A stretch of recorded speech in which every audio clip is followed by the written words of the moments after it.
Hi friends, आज आपण एक नवीन टॉपिक बोलणार आहोत तो म्हणजे spin only formula. Board exam मध्ये खूप वेळा विचारलेला आहे किंवा सीईटीला पण खूप वेळा विचारलेला क्वेश्चन आहे तो म्हणजे स्पिन ओनली फॉर्म्युला. तर स्पिन ओनली फॉर्म्युला काय असतो आणि कसा यूज करायचा आहे आणि त्याचा उपयोग काय होतो ते बघा. तर म्यू इज इक्वल टू आपल्याला जर क्वेश्चन असेल बघा, फॉर्म्युला जर मी नंतर सांगतो, पहिले कॅल्क्युलेट क्वेश्चन कसा आहे आपल्याला, calculate spin only magnetic moment. काय प्रश्न आहे? Calculate spin only magnetic moment म्हणजे कुठल्या आपण मेटॅलिक आयनची जर आपल्याला मॅग्नेटिक मोमेंट काढायची असेल तर स्पिन ओनली फॉर्म्युलाचा वापर केला जातो. ठीक आहे. तर ऑफ अ मॅग्नेटिक मोमेंट काढायची पण कोणाची?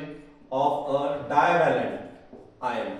डायव्हॅलेंट आयनचा अर्थ होतो की असा मेटल की ज्याचा चार्ज किती राहील? +2 चार्ज आहे. कधी कधी ट्रायव्हॅलेंट आयन विचारला जातो, तिथे आपल्याला +3 लिहायचं आहे.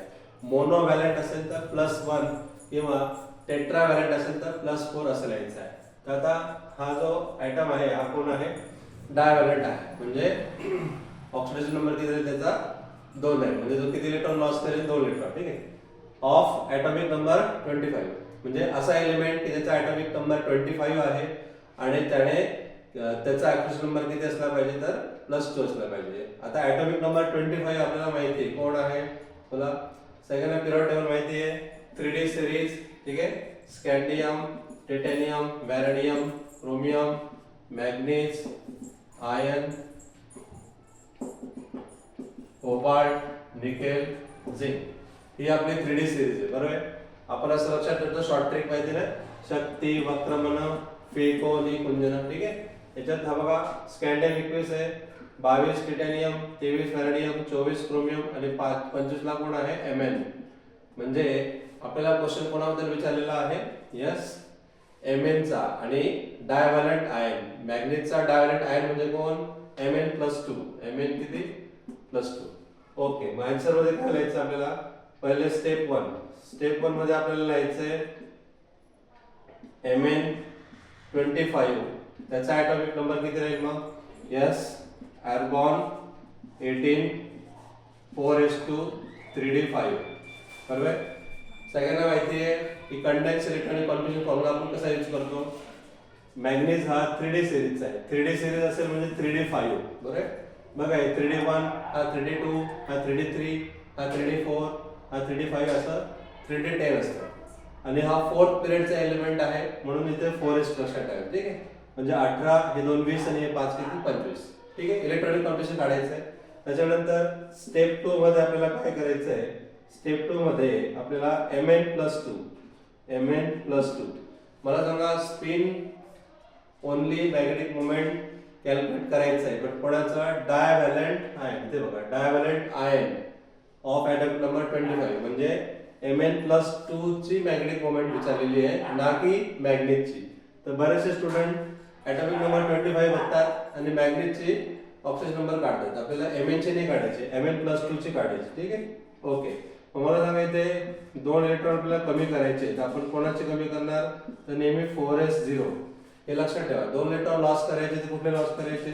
तर 4s ऑर्बिटलचे लॉस करायचे. बरेचसे स्टुडंट हे 3D चे इलेक्ट्रॉन लॉस करतात, तर तसं करायचं नाहीये. आधी 4s2 चे लॉस करायचे आणि गरज पडली तर मग 3D चे. ठीक आहे. ओके. म्हणजेच काय, आता 3d5 आपण कसं काढणार? 3d5 म्हणजे यस, 1 2 3 4 5. d ऑर्बिटल म्हणजे 5 ऑर्बिटल. ठीक आहे. मग 5 ब्लॉक, 1 2 3 4 आणि किती? 5.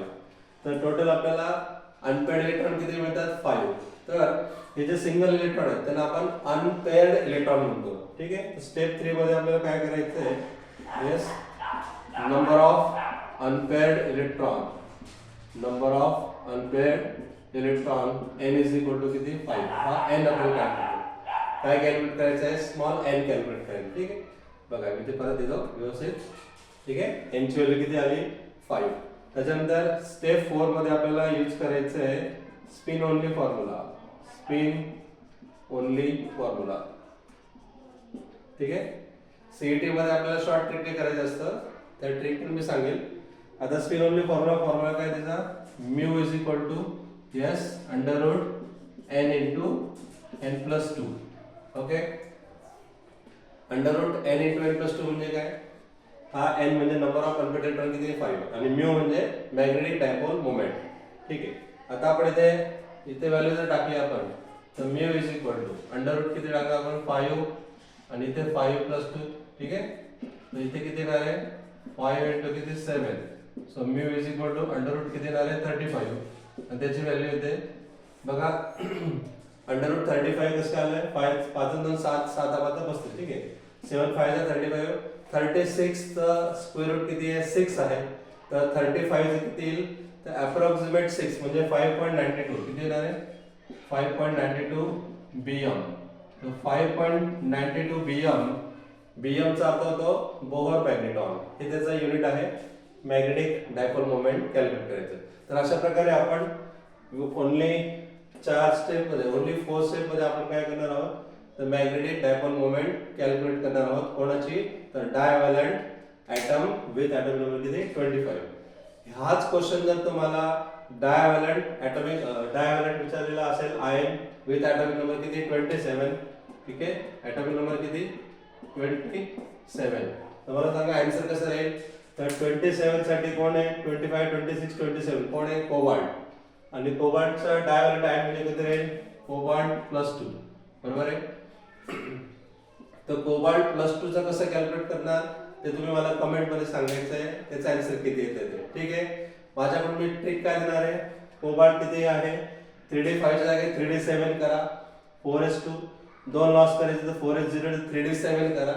3d7 म्हणजे आपल्याला इथे 6 आणि इथे एक 7 इलेक्ट्रॉन येणार आहे ना 6 आणि 7 म्हणजे किती अनपेड इलेक्ट्रॉन राहतील 3. तर n 3 टाकलं तर किती येणार इथे 3 + 2 5 5 3 चा किती 15. 16 चं बरोबर किती असतं 4 असतं. बरोबर. तर मग 15 चं बरोबर किती असलं पाहिजे 3.92 समथिंग बीएम एवढा आन्सर आला पाहिजे. ठीक आहे. जर हे समजलं असेल तर मला कमेंट करा आणि प्लीज आवडला असेल व्हिडिओ तर लाईक आणि सबस्क्राईब करा. Okay. Thank you for watching. Thank you.